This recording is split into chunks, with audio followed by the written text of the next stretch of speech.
Good morning. My name is Tandy McConnell. For about 20 years, I was a professor of history at Columbia College in South Carolina. Then about 4 years ago, I decided I wanted to do something really interesting, so I became a middle school social studies teacher. Right now, I'm a high school social studies teacher, but I enjoy being here with you guys, and this is the highlight of my year. I'm currently joined by Jax the Wonder Dog, who decided to join us for this session.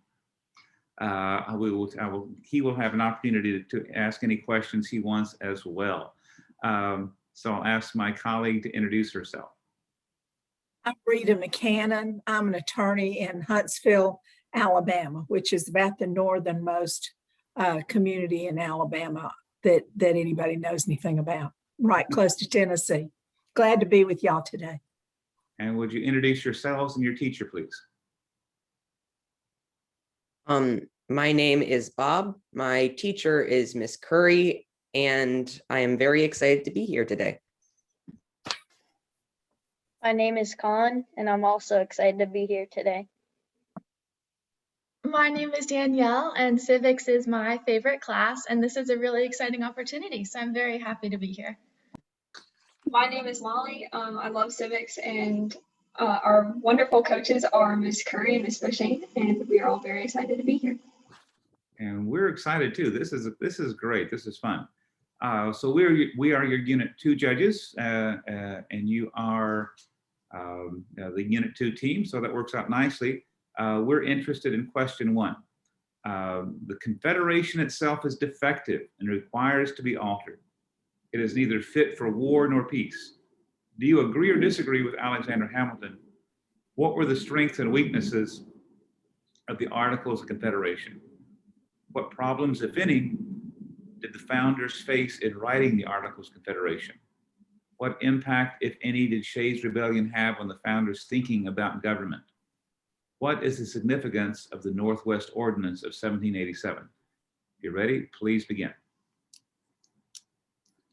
Alexander Hamilton was correct. The Articles of Confederation were an experiment, but many of the ideas upheld in the Articles still prosper within today's Constitution. The Articles created a government that was separate from Britain and therefore needed to have a vastly different form of government. Yet by focusing on what not to be, it created something far from what America needed. There was no centralized uniting power under the Articles. The federal government had no power to levy taxes, control trade, or unite the states under a common purpose. The Articles were never fit to serve the country, but were rather a starting point for a modern constitution. The Articles benefited the US in some ways, though. They passed the Northwest Ordinance in 1787, creating a government in the Northwest and expanding US territory, resolved fear of a tyrannical government, and signed the Treaty of Paris, ending the Revolutionary War. The Articles had both strengths and weaknesses, yet were fundamentally unable to function in the new United States. In 1777, the Articles of Confederation were adopted by the Second Continental Congress in order to unify the states and establish order while the country fought Great Britain. One of the greatest difficulties for the founders as they wrote the Articles was the people's fear of a strong national government. After being a part of a constitutional monarchy, many people believed that centralized governments guaranteed tyranny. To eliminate the risk of an almighty government, the founders wrote in Article 2 of the Articles of Confederation that each state still operated under its own authority and that the majority of government power resided within the states. Another challenge faced by the founders was deciding if states would be given equal power in the federal government. Each state feared that the federal government would threaten their interests, especially when it came to war debts, representation in Congress, and territorial claims in the West. In Articles 5 and 8 of the Articles of Confederation, the founders addressed these issues by stating that each state would get exactly 1 vote, so that states wouldn't dominate each other. Certain matters would require 9 of the 13 states to agree on them in order for action to be taken, and requests for funding were based on the state's amount of land that had been judged as settled and improved. Articles of Confederation were never fit to serve an independent country and were written out of a state of fear instead of a state of confidence. The flaws in the Articles of Confederation were made apparent by Shays' Rebellion, an armed rebellion where uncompensated war veterans and farmers were angry about the unreasonably high taxes that the Massachusetts government was imposing. The government couldn't regulate taxes, which started the rebellion, and the rebellion was stopped not by a government force, but by a private militia hired by the Massachusetts governor. The lack of control that the Articles of Confederation provided made the Founding Fathers rethink the purpose of a federal government. Today in Article 1, Section 8 of the Constitution, there are clauses that allow for tax regulation and allow the government to raise and support armies. These clauses were proven effective in 1794, when the Whiskey Rebellion was quickly ended under the new government of the Constitution, proving that the Articles were defective. Shays' Rebellion altered the national interpretation of the Articles of Confederation and eventually inspired a new form of federal government. Even though the Articles of Confederation were never fit to govern an independent country, it served as a basis for today's government. The Northwest Ordinance of 1787, a document passed under the Articles of Confederation, was a very important document for the newly created states in 1787 and for future new states. The document created the government and many other rules for the new Northwestern Territory states and newly created states in the future. The Northwest Ordinance outlawed slavery in the Northwestern states, unlike many other states during that time. African Americans, Native Americans, and Western settlers would be free citizens in the Northwestern Territory states. They'd be guaranteed public education, the freedom of worship, the right to trial by jury, due process of the law, and other civil liberties. Overall, this document, a positive of the Articles of Confederation, was very significant for the policies of newly created states in the future and the newly created states in the Northwest Territory of 1787. Does that conclude your presentation? Outstanding. Yes. Let's look at some of the details then and explore explore ourselves into the doors you have opened for us. One detail, you talked about the Northwest Ordinance. What states are going to come out of this? What states were involved in the Northwest, or where was the Northwest in our terms? It's like nowadays kind of Midwestern states.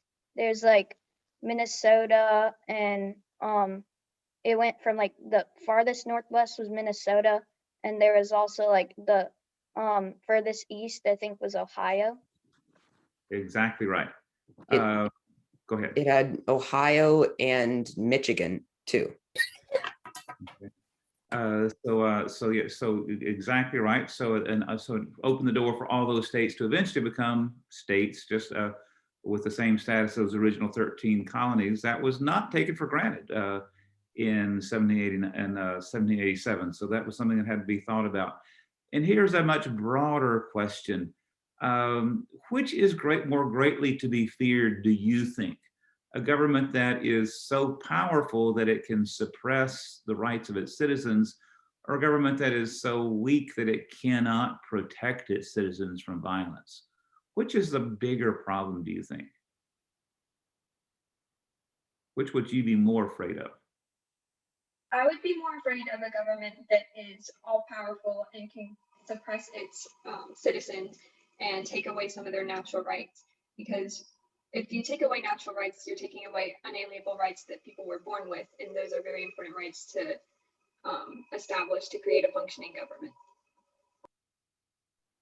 I disagree. I think that the weaker government would be assuming that this is a democracy that we are talking about, because that would make the government weaker to things like tyranny from the people, where people with, well, the traditional idea of tyrannical people would be uneducated people ruining the US. And so I think that since the people are more powerful than the government, we should fear a weaker government that is more susceptible to tyranny from the people.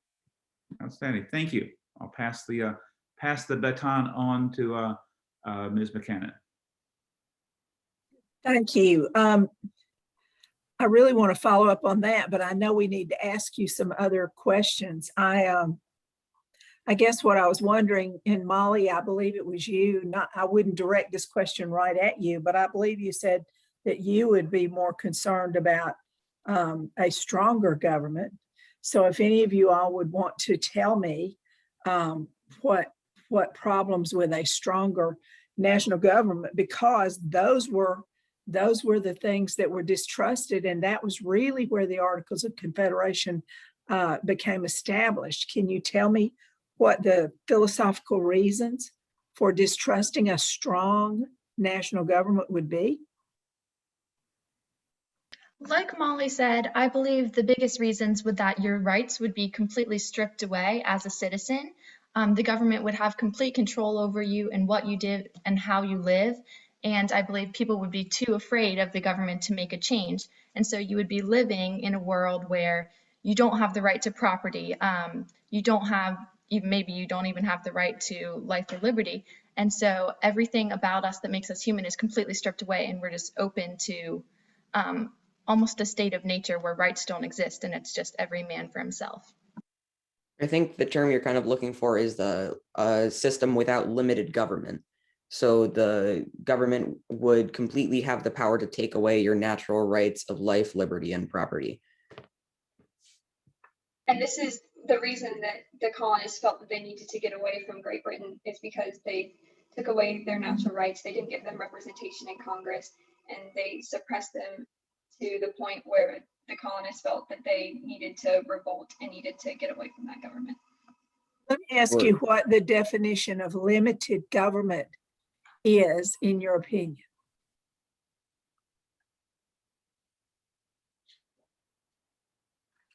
Limited government is when the people restrict the government from being able to take away natural rights.